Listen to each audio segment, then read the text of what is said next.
Bonjour à toutes, bonjour à tous, j'espère que vous allez bien, que vous vous portez bien. On se retrouve aujourd'hui pour une courte petite vidéo pour parler de l'impact des problèmes que vous avez avec la justice sur votre demande de naturalisation par décret, par mariage ou par tout autre procédé. Sachez que pour toutes les demandes de naturalisation, comme je l'ai expliqué auparavant sur une ancienne vidéo, il y a ce qu'on appelle une enquête de police. Il faut distinguer l'enquête de police et l'entretien de police. L'entretien de police, lui, n'est pas obligatoire. C'est-à-dire qu'on n'est pas obligé d'être convoqué à la gendarmerie pour passer l'entretien.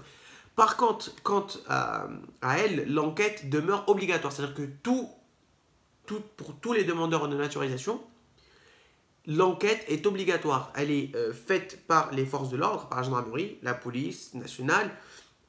Tout dépend de votre commune de résidence et qui est présent sur la commune. Et je voulais aussi vous dire que les chargés de l'enquête ont accès au dossier. Ils ont accès à votre dossier, même des rappels à la loi. Par exemple, si vous avez eu un rappel à la loi, ceci peut vous causer un ajournement de 2 ans, parce qu'on estimera que vous avez un problème avec la justice.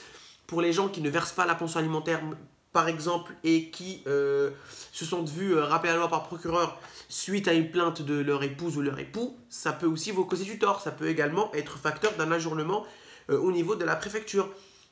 Mais aujourd'hui, le principal objectif de ma vidéo, c'est vraiment de distinguer entre victime et auteur de l'action. Lorsque vous êtes auteur ou co-auteur de l'infraction, c'est-à-dire c'est vous qui avez frappé quelqu'un, c'est vous qui avez insulté quelqu'un de force de l'ordre, c'est vous qui avez porté des coups à qui que ce soit, c'est vous qui avez fait des choses en fait qui sont contre la loi, vous pouvez avoir un ajournement de 2 ans. Et c'est souvent le cas. Quand vous avez un problème avec la justice, c'est souvent le cas. Ça vous cause directement un ajournement de 2 ans. Agression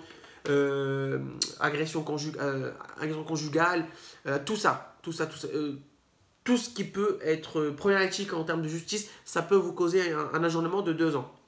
Par contre, lorsque l'on est victime, c'est-à-dire que une personne qui s'est fait escroquer, une personne qui se faisait frapper, une personne qui a un problème et qui a porté plainte, elle ne peut pas se voir ajournée parce qu'elle est victime.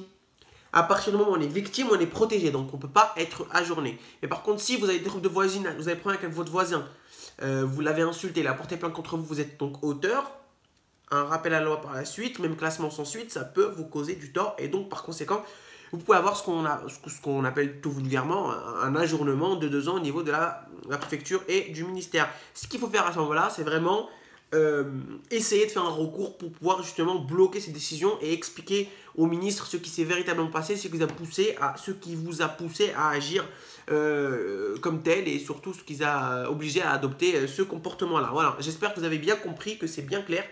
Si ce n'est pas le cas, n'hésitez pas à me le notifier en commentaire et puis je tâcherai de vous répondre. Prenez soin de vous et n'oubliez pas que c'est avec la détermination qu'on arrive à réussir.